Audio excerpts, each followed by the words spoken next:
Noong nasa first trimester pa nga lang ako, ay binukod-bukod ko na nga yung mga gamit nga ni baby by sizes. Kaya ngayong nasa third trimester na ako mga Mariko, it's about time na nga para nga asikasuhin ko na nga ang mga to at maglaba na nga. Don't roast me mga Mariko, and yes, opo pinagsama-sama ko na nga dyan. May mga nakahalo na nga puti. Dahil unang laba ko naman kako to, sige na yan. At dahil nga sa laki nga ng tiyan ni Maling Sisi, hindi ko na nga maabot nga ito. Kaya ayan, meron akong panungkit dyan.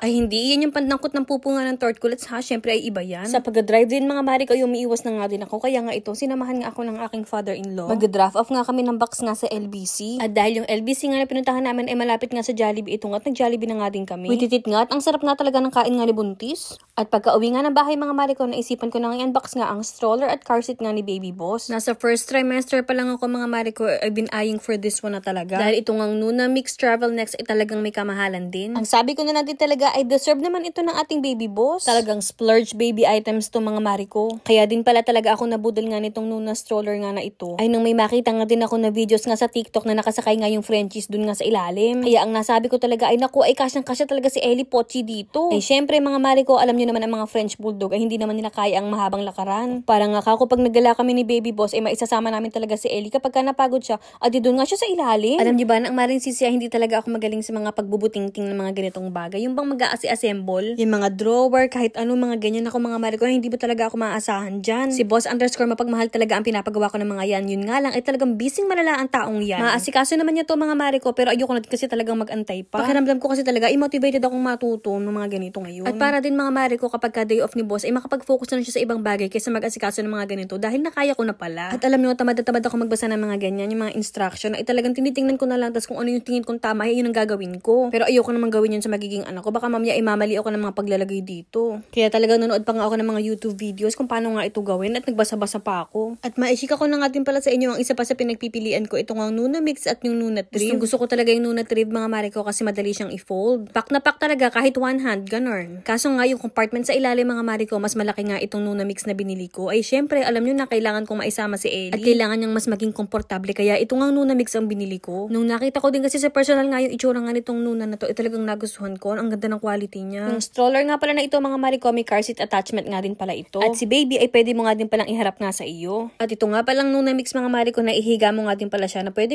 sa newborn. At hindi mo na nga kailangan bumili nga ng bassinet nila na pagkamahal-mahal din. Natuwa nga ako mga Mariko nang naiayos ko nga ito. At ito kinakausap ko nga si baby. Ang sabi ko nga ay sobrang excited na nga akong makitang nakasakay na nga siya dyan.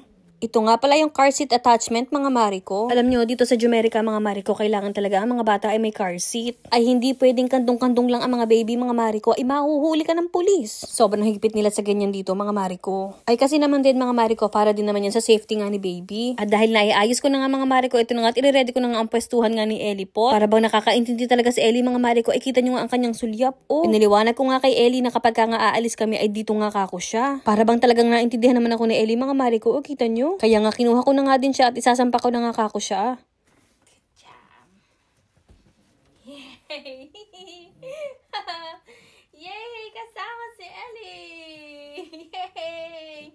Tingnan nyo nga mga Mariko, ay para bang bagay na bagay nga si Ellie dyan, diba? You like it? You like it, baby? You like it? You like it? Yeah? Yeah.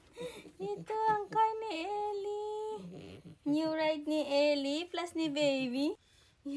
Happy na yan. Sasama palagi yan. Sasama palagi pagka aalis kami ni baby na.